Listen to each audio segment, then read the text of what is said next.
আসন্ন ত্রয়োদশ জাতীয় সংসদ নির্বাচনে গোপালগঞ্জে জমে উঠেছে নির্বাচনী প্রচারণা।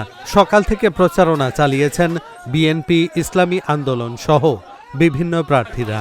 আজ মঙ্গলবার দুপুরে জেলা শহরের চৌরঙ্গী এলাকা থেকে নির্বাচনী প্রচারণা শুরু করেন গোপালগঞ্জ ২ আসনের বিএনপি প্রার্থী ডাক্তার কে.এম. বাবর। এ সময় তিনি বিভিন্ন দোকানে ও সাধারণ মানুষের মাঝে প্রতীক সম্বলিত লিফলেট বিতরণ করে ধানের শীষ প্রতীকে ভোট চান। এ সময় জেলা বিএনপির আহ্বায়ক শরীফ রফিকুজ্জামান, বিএনপি নেতা মুফশিকুর রহমান রেন্টু সহ দলীয় নেতাকর্মীরা সাথে ছিলেন। অপরদিকে গোপালগঞ্জ ২ আসনের ইসলামী আন্দোলন বাংলাদেশের প্রার্থী মাওলানা তসলিম হুসাইন শিকদার বিভিন্ন এলাকায় গণসংযোগ ও উঠান বৈঠক করেছেন। এ সময় তিনি দলীয় প্রতীক হাত পাখা প্রতীকে ভোট চান ভোটারদের কাছে। দেখেন, আপনাদের বলি, গোপালগঞ্জে অ্যাক্টিভ পলিটিক্স করে 5% আওয়ামী লীগের লোকজন, আমরা একটু কম। এই 90% সাধারণ ভোটার।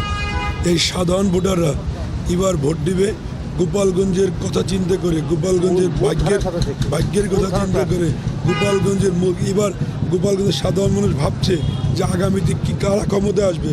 জানেন, বিএনপি ক্ষমতা আসবে।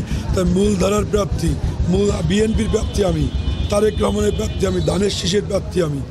আমাকে যদি তারা এমপি নির্বাচিত করবে সাধারণ মানুষ, এই জন্য যারা স্বতন্ত্র আছে, তারা আমাদের বিএনপির বহিষ্কৃত নেতা, তাদের কয়েকদিন আগে জানেন সারা জীবনে আজীবন বহিষ্কার করেছে। আর একজন নেতা আওয়ামী লীগের ছিল, তাকেও বহিষ্কার করেছে। এখন তারা কিন্তু কোন দলের প্রার্থী না, কোনো প্রার্থী, তারা বহিষ্কৃত স্বতন্ত্র প্রার্থী।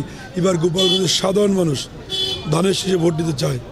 ধানের সমস্ত নেতাকর্মী আমরা ঐক্যবদ্ধ, তারা ধানের শীষে ভোট দেবে। এবার ধানের শীষকে তারা বিজয়ী দেখতে চায়। নির্বাচন প্রচারণা আপনারা দেখছেন, আমরা উঠান বৈঠক করতেছি, আমরা মানুষের দ্বারা দ্বারা যাচ্ছি।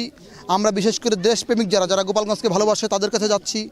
বিশেষ করে যারা এই জন্মভূমিকে ভালোবাসে তারা সত্যিকারে আমাদেরকে আশ্বস্ত করতেছে যে আপনারা এই দেশপ্রেমিক, আপনারা দেশের ক্রান্তি লগ্নে আপনারা দেশের জন্য যা করেছেন, বিশেষ করে পীর সাহেব চরমনায় যা করেছে, সেই হিসেবে আমাদেরকে জনগণ গ্রহণ করবে, হাত পাখায় আগামী সংসদ নির্বাচনে আমাদেরকে ভোট দিবে।